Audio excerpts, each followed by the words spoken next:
اعوذ باللہ من الشیطان الرجیم بسم اللہ الرحمن الرحیم انما الصدقات للفقراء والمساکین والعاملین علیہا والمؤلفۃ قلوبہم وفی الرقاب والغارمین وفی سبیل اللہ وابن السبیل فریضۃ من اللہ واللہ علیم حکیم صدق اللہ العظیم۔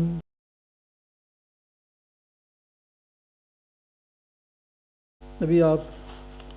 سورہ توبہ کی آیت مبارکہ نمبر 60 کی تلاوت سماعت فرما رہے تھے۔ اردو ترجمہ پیش کرتا ہوں۔ انما الصدقات للفقراء والمساکین والعاملین، یہ صدقات تو دراصل فقیروں اور مسکینوں کے لیے ہیں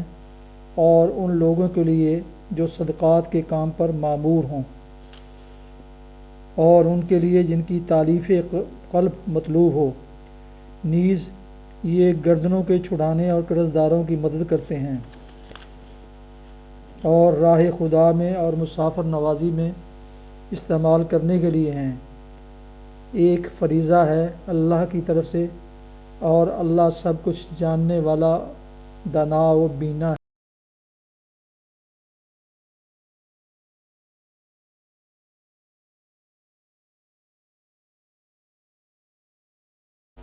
تلاوت اور ترجمہ کی گئی آیات مبارکہ کی تشریح بیان کرتے ہیں۔ یہ صدقات تو دراصل فقیروں اور مسکینوں کے لیے ہیں۔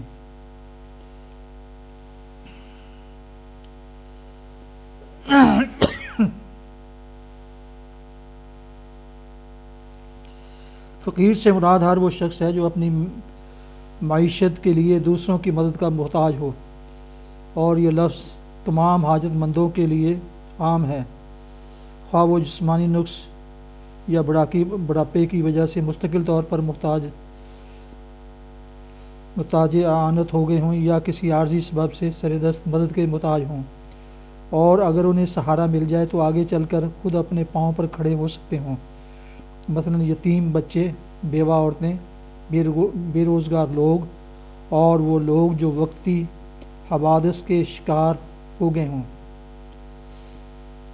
مسکینوں کے لیے مسکنت کے لفظ میں عام عاجزی اور درماندگی،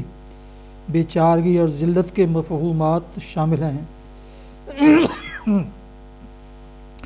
اس اعتبار سے مساکین وہ لوگ ہیں جو عام حاجت مندوں کی بنسبت زیادہ خستہ حال ہوں۔ نبی صلی اللہ علیہ وسلم نے اس لفظ کی تشریح کرتے ہوئے خصوصیت کے ساتھ ایسے لوگوں کو مستحق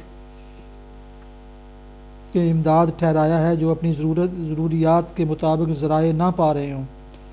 اور سخت تنگ حال ہوں، مگر نہ تو ان کی خودداری کسی کے آگے ہاتھ پھیلانے کی اجازت دیتی ہو، نہ ان کی ظاہری پوزیشن ایسی ہو کہ کوئی انہیں حاجت مند سمجھ کر ان کی مدد کے لیے ہاتھ بڑھائے۔ چنانچہ حدیث میں اس کی تشریح یوں آتی ہے کہ المسکین الذی ولا ید غنی لغنیہ ولا یفتان لہ فتصدق علیہ ولا یقول فیسأل الناس، مسکین وہ ہے جو اپنی حاجت بھر مال جو نہیں پاتا اور نہ پہچانا جاتا ہے کہ اس کی مدد کی جائے، اور نہ کھڑا ہو کر لوگوں سے مانگتا ہے، گویا وہ ایک ایسا شریف آدمی ہے جو غریب ہو۔ ان لوگوں کے لیے جو صدقات کے کام پر مامور ہوں، یعنی وہ لوگ جو صدقات وصول کرنے اور وصول شدہ مال کی حفاظت کرنے اور ان کا حساب کتاب لکھنے اور انہیں تقسیم کرنے میں حکومت کی طرف سے استعمال کیے جائیں۔ ایسے لوگ خواہ فقیر و مسکین ہوں نہ ہوں، ان کی تنخواہیں بہرحال صدقات ہی کی مد سے دی جائیں گی۔ یہ الفاظ اور اسی سورہ کی آیت 23 آیت 100 کے الفاظ خذ من اموالہم صدقۃ اس امر پر دلالت کرتے ہیں کہ زکوٰۃ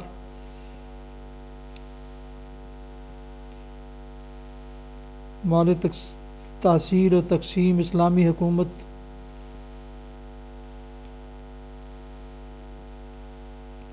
میں سے ہے۔ اس سلسلہ میں یہ بات قابل ذکر ہے کہ نبی صلی اللہ علیہ وسلم نے اپنی ذات اور اپنے خاندان یعنی بنی ہاشم پر زکوٰۃ کا مال حرام قرار دیا تھا، چنانچہ آپ نے خود بھی صدقات کی تفصیل و تقسیم کا کام ہمیشہ بلا معاوضہ کیا، اور دوسرے بنی ہاشم کے لیے بھی یہ قاعدہ مقرر کر دیا کہ اگر وہ اس خدمت کو بلا معاوضہ انجام دے تو جائز ہے، لیکن معاوضہ لے کر اس شعبے کی کوئی خدمت کرنا ان کے لیے جائز نہیں ہے۔ آپ کے خاندان کے لوگ اگر صاحب نصاب ہوں تو زکوٰۃ دینا ان پر فرض ہے، لیکن اگر وہ غریب و محتاج، قرض دار یا مسافر ہوں تو زکوٰۃ لینا ان کے لیے حرام ہے۔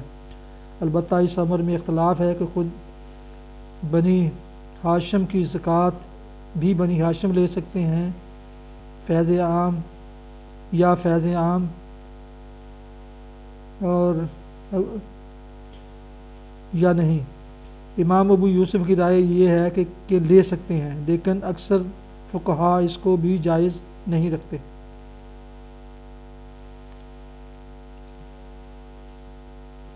اور ان کے لیے جن کی تعریف قلب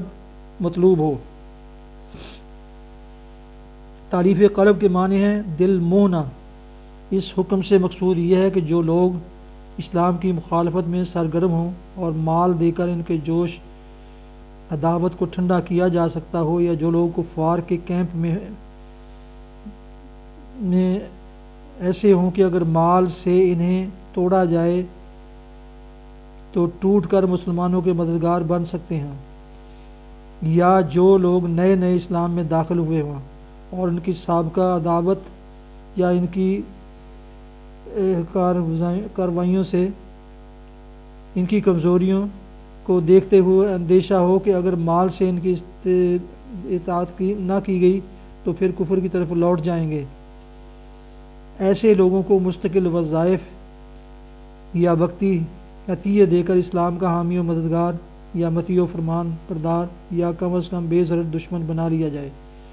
اس مد پر غنائم اور دوسرے ذرائع آمدنی سے بھی مال خرچ کیا جا سکتا ہے، اور اگر ضرورت ہو تو زکوٰۃ کی مد سے بھی، اور ایسے لوگوں کے لیے بھی یہ شرط نہیں ہے کہ وہ فقیر و مسکین یا مسافر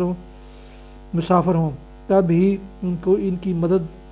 زکوٰۃ سے کی جا سکتی ہے، بلکہ وہ مالدار اور رئیس ہونے پر بھی زکوٰۃ دیے جانے کے مستحق ہیں۔ یہ امر تو متفق علیہ ہے کہ نبی صلی اللہ علیہ وسلم کے زمانے میں بہت سے لوگوں کو تالیف قلب کے لیے وظیفے اور عطیے دیے جاتے تھے، لیکن اس امر میں اختلاف ہو گیا ہے کہ آیا آپ کے بعد بھی یہ باقی رہی ہے یا نہیں۔ امام ابو حنیفہ اور ان کے صحابہ کی رائے یہ ہے کہ حضرت ابو بکر اور حضرت عمر رضی اللہ عنہما کے زمانے میں یہ مد ساقط ہو گئی ہے، اور اب مؤلفۃ القلوب کو کچھ دینا جائز نہیں ہے۔ امام شافعی کی رائے یہ ہے کہ فاسق مسلمانوں کو تالیف قلب کے لیے زکوٰۃ کی مد سے دیا جا سکتا ہے، مگر کفار کو نہیں، اور بعض دوسرے فقہا کے نزدیک مؤلفۃ القلوب کا حصہ اب بھی باقی ہے اگر اس کی ضرورت ہو۔ حنفیہ کا استدلال اس واقعہ سے ہے کہ نبی صلی اللہ علیہ وسلم کی رحلت کے بعد عبینہ بن حسن اور اقرا بن حابس حضرت ابو بکر رضی اللہ عنہ کے پاس آئے اور انہوں نے ایک زمین آپ سے طلب کی۔ آپ نے ان کو عطیہ کا فرمان لکھ دیا۔ انہوں نے چاہا کہ مزید پختگی کے لیے دوسرے اعیان صحابہ بھی اس فرمان پر گواہیاں ثبت کر دیں، چنانچہ گواہیاں بھی ہو گئیں، مگر جب یہ لوگ حضرت عمر کے پاس گواہی لینے گئے تو انہوں نے فرمان پڑھ کر اسے اپنی آنکھوں کے سامنے چاک کر دیا اور ان سے کہا کہ بے شک نبی صلی اللہ علیہ وسلم تم لوگوں کی تعریف قلب کے لیے تمہیں دیا کرتے تھے، مگر وہ اسلام کی کمزوری کا زمانہ تھا، اب اللہ نے اسلام کو تم جیسے لوگوں سے بے نیاز کر دیا ہے۔ اس پر وہ حضرت ابو بکر رضی اللہ عنہ کے پاس شکایت لے کر آئے اور آپ کو تانا بھی دیا کہ خلیفہ آپ ہیں یا عمر رضی اللہ عنہ، لیکن نہ تو حضرت ابو بکر رضی اللہ عنہ ہی نے اس پر کوئی نوٹس لیا اور نہ دوسرے صحابہ میں سے کسی نے حضرت عمر کی اس رائے سے اختلاف کیا۔ اس سے حنفیہ یہ دلیل لاتے ہیں کہ جب مسلمان کثیر تعداد ہو گئے اور ان کو یہ طاقت حاصل ہو گئی کہ اپنے بل بوتے پر کھڑے ہو سکیں تو وہ سبب باقی نہیں رہا، جس کی وجہ سے ابتداءً مؤلفۃ القلوب کا حصہ رکھا گیا تھا۔ اس لیے باجماع صحابہ یہ حصہ ہمیشہ کے لیے ساقط ہو گیا۔ امام شافعی کا استدلال یہ ہے کہ تالیف قلب کے لیے کفار کو مال زکوٰۃ دینا ہی صلی اللہ علیہ وسلم کے فعل سے ثابت نہیں ہے۔ جتنے واقعات حدیث میں ہم کو ملتے ہیں ان سب میں یہی معلوم ہوتا ہے کہ حضور صلی اللہ علیہ وسلم نے کفار کو تالیف قلب کے لیے جو کچھ دیا وہ مال غنیمت سے دیا، نہ کہ مال زکوٰۃ سے۔ ہمارے نزدیک حق یہ ہے کہ مؤلفۃ القلوب کا حصہ قیامت تک کے لیے ساقط ہو جانے کی کوئی دلیل نہیں ہے۔ بلا شبہ حضرت عمر رضی اللہ عنہ نے جو کچھ کہا وہ بالکل صحیح تھا۔ اگر اسلامی حکومت تالیف قلب کے لیے مال صرف کرنے میں ضرورت نہ رکھتی ہو تو کسی نے اس پر فرض نہیں کیا ہے کہ ضرور ہی اس مد میں کچھ نہ کچھ صرف کرے، لیکن اگر کسی وقت اس کی ضرورت محسوس ہو تو اللہ نے اس کے لیے جو گنجائش رکھی ہے اسے باقی رہنا چاہیے۔ حضرت عمر رضی اللہ عنہ اور صحابہ کرام رضی اللہ عنہما کا اجماع جس امر پر ہوا تھا وہ صرف یہ تھا کہ ان کے زمانہ میں جو حالات تھے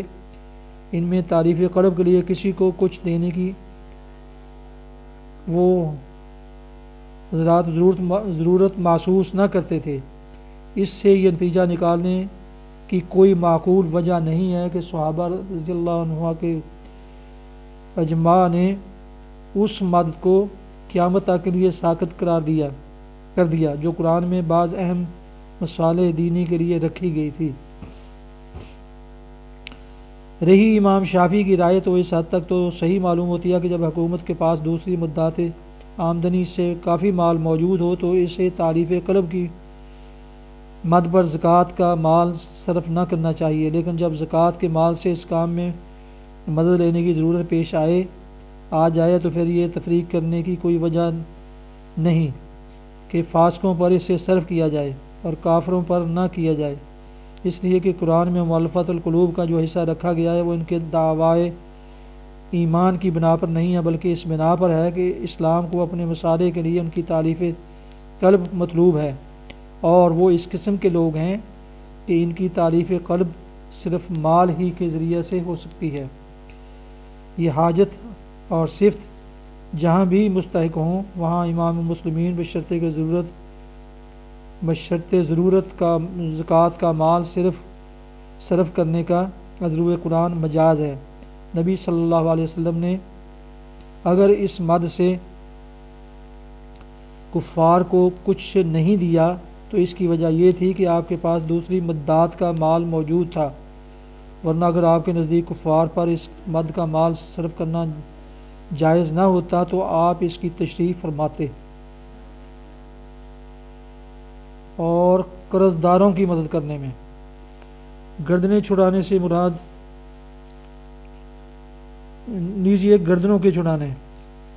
گردنیں چھڑانے سے مراد یہ ہے کہ غلاموں کی آزادی میں زکوٰۃ کا مال صرف کیا جائے۔ اس کے دو صورتیں ہیں، ایک یہ کہ جس غلام نے اپنے مالک سے یہ معاہدہ کیا ہو کہ اگر میں اتنی رقم تمہیں ادا کر دوں تو تم مجھے آزاد کر دو، اسے آزادی کی قیمت ادا کرنے میں مدد دی جائے۔ دوسرے یہ کہ خود زکوٰۃ کی مد سے غلام خرید کر آزاد کیے جائیں۔ ان میں سے پہلی صورت پر تو سب فقہا متفق ہیں، لیکن دوسری صورت کو حضرت علی رضی اللہ عنہ، سعید بن جبیر رضی اللہ عنہ، ثوری، ابراہیم نخفی، شعبی، محمد بن سیر بن حنیفہ اور شافعیہ ناجائز کہتے ہیں، اور ابن عباس، حسن بصری، مالک، احمد اور ابو ثور جائز قرار دیتے ہیں۔ اور قرض داروں کی مدد کرنے میں یعنی ایسے قرض دار جو اگر اپنے مال سے اپنا پورا قرض چکا دیں تو ان کے پاس قدر نصاب سے کم مال بچ سکتا ہو، وہ خواہ کمانے والے ہوں یا بے روزگار، اور خواہ عرف عام میں فقیر سمجھے جاتے ہوں یا غنی، دونوں صورتوں میں ان کی اعانت زکوٰۃ کی مد سے کی جا سکتی ہے۔ مگر متعدد فقہا کی رائے یہ ہے کہ جس شخص نے بدعمالیوں اور فضول خرچیوں میں اپنا مال اڑا کر اپنے آپ کو قرضداری میں مبتلا کیا ہو، اس کی مدد نہ کی جائے جب تک کہ وہ توبہ نہ کر لے۔ راہ خدا میں، راہ خدا کا لفظ عام ہے، تمام وہ نیکی کے کام جن میں اللہ کی رضا ہو اس لفظ کے مفہوم میں داخل ہے۔ اسی وجہ سے بعض لوگوں نے یہ رائے ظاہر کی ہے کہ اس حکم کی روح سے زکوٰۃ کا مال ہر قسم کے نیک کاموں میں صرف کیا جا سکتا ہے، لیکن حق یہ ہے اور ائمہ و سلف کی بڑی اکثریت اسی کی قائل ہے کہ یہاں فی سبیل اللہ سے مراد جہاد فی سبیل اللہ ہے، یعنی وہ جدوجہد جس سے مقصود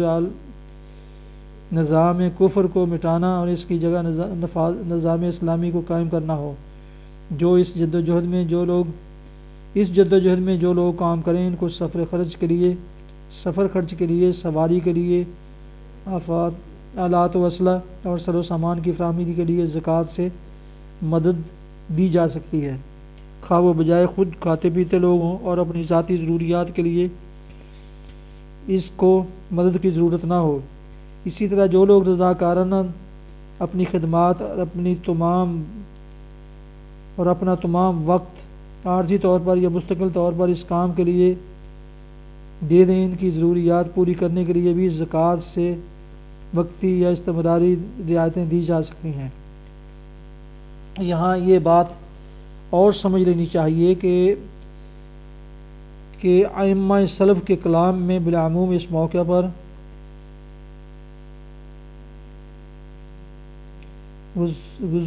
گزر کا لفظ استعمال ہوا ہے، جو قتال کا ہم معنی ہے۔ اس لیے لوگ یہ گمان کرنے لگے ہیں کہ زکوٰۃ کے مصارف میں فی سبیل اللہ کی جو مد رکھی گئی ہے وہ صرف قتال کے لیے مخصوص ہے، لیکن در حقیقت جہاد فی سبیل اللہ قتال سے وسیع تر چیز کا نام ہے، اور اس کا اطلاق ان تمام کوششوں پر ہوتا ہے جو کلمہ کفر کو پست اور کلمہ خدا کو بلند کرنے اور اللہ کے دین کو ایک نظام زندگی کی حیثیت سے قائم کرنے کے لیے کی جائیں، خواہ وہ دعوت و تبلیغ کے ابتدائی مرحلے میں ہوں یا قتال کے آخری مرحلے میں، اور مسافر نوازی میں استعمال کرنے کے لیے۔ مسافر خواہ خود اپنے گھر میں غنی ہو، لیکن حالت سفر میں اگر وہ مدد کا محتاج ہو جائے تو اس کی مدد زکوٰۃ کی مدد سے کی جائے۔ یہاں بعض فقہا نے یہ شرط لگائی ہے کہ جس شخص کا سفر معصیت کے لیے نہ ہو، صرف وہی اس آیت کی روح سے مدد کا مستحق ہے، مگر قرآن و حدیث میں ایسی کوئی شرط موجود نہیں ہے، اور دین کی اصولی تعلیمات سے ہم کو یہ معلوم ہوتا ہے کہ جو شخص مدد کا محتاج ہو اس کی دستگیری کرنے میں اس کی گناہگاری مانع نہ ہونی چاہیے، بلکہ فی الواقعہ گناہگاروں اور اخلاقی پستی میں گرے ہوئے لوگوں کی اصلاح کا بہت بڑا ذریعہ یہ ہے کہ مصیبت کے وقت ان کو سہارا دیا جائے اور اس نے سلوک سے ان کے نفس کو پاک کرنے کی کوشش کی جائے۔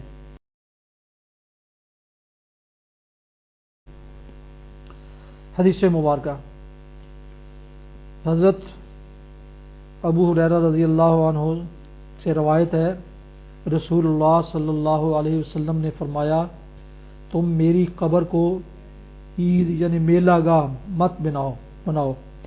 اور مجھ پر درود پڑھو، اس لیے کہ تم جہاں کہیں بھی ہو تمہارا درود مجھے پہنچ جاتا ہے۔ سنن ابی داؤد کتاب المناسک حدیث نمبر 2042۔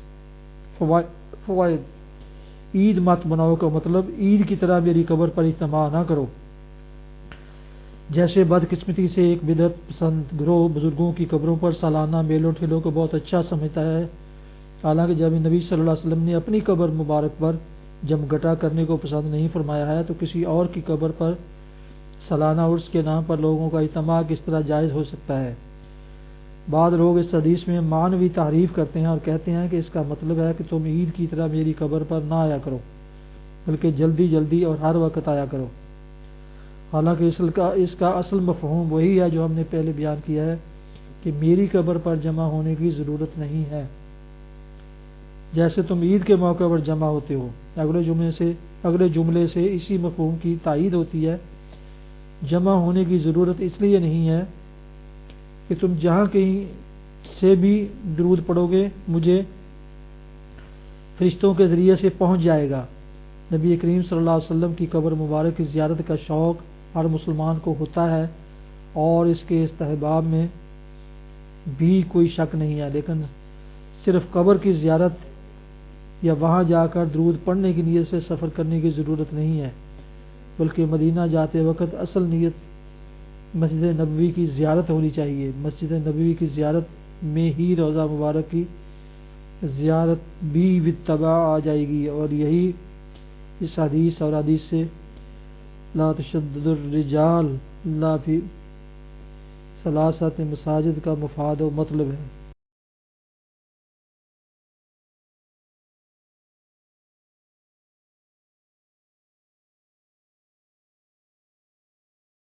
ناظرین محترم اور ویورز، یہ تھا آج کا راہ ہدایت میں نجات کے سلسلے کا ولاگ القرآن و حدیث، جس میں آپ نے سورہ توبہ کی آیت مبارکہ 60 کی تلاوت، ترجمہ اور تفسیر سماعت فرمائی۔ اس کے علاوہ ایک حدیث مبارکہ بھی آپ کی خدمت میں پیش کی گئی۔ ولاگ ختم کرنے سے پہلے ایک دفعہ پھر یہ کہنا ضروری ہے سمجھتا ہوں کہ اگر آپ نے ابھی تک میرے یوٹیوب چینل کو سبسکرائب نہیں کیا، جس سے کہ روزانہ کے سلسلے میں، قرآن و حدیث کے سلسلے میں یہ کلام اور یا درس قرآن کی صورت میں آپ کی خدمت میں بیان ہم روزانہ پیش کیا جاتا ہے، جو کہ سراسر باعث خیر، باعث برکت اور باعث ثواب ہے۔ لہٰذا اسے حاصل کرنے کے لیے آپ ضرور اس چینل کو سبسکرائب کر کے بیل آئیکن کو پریس ضرور کریں اور دوستوں سے شیئر بھی کر لیں، تاکہ آنے والے ایسے روحانی قرآنی ولاگ آپ تک باقاعدہ اور بر وقت پہنچتے رہیں۔ اللہ تعالیٰ آپ کا حامی و ناصر ہو۔ اللہ تعالیٰ آپ کو، آپ کے اہل خانہ کو ہمیشہ اپنی زبان میں رکھے، آمین۔ اپنا بہت خیال رکھیے گا۔ اپنی دعاؤں میں پاک وطن، والدین، آباء و اجداد، اعزاء و اقارب، دوست و احباب کے علاوہ اس ناچیز کو بھی ان میں شامل فرمائیں تو انتہائی شکر گزار ہوں گا۔ ختم کرتے ہیں آج کا ولاگ اس دعا پر کہ آپ اور آپ کے اہل خانہ جہاں بھی رہیں خوش رہیں، شاد باد رہیں۔ السلام علیکم ورحمۃ اللہ وبرکاتہ۔ پاکستان زندہ باد۔ اللہ حافظ۔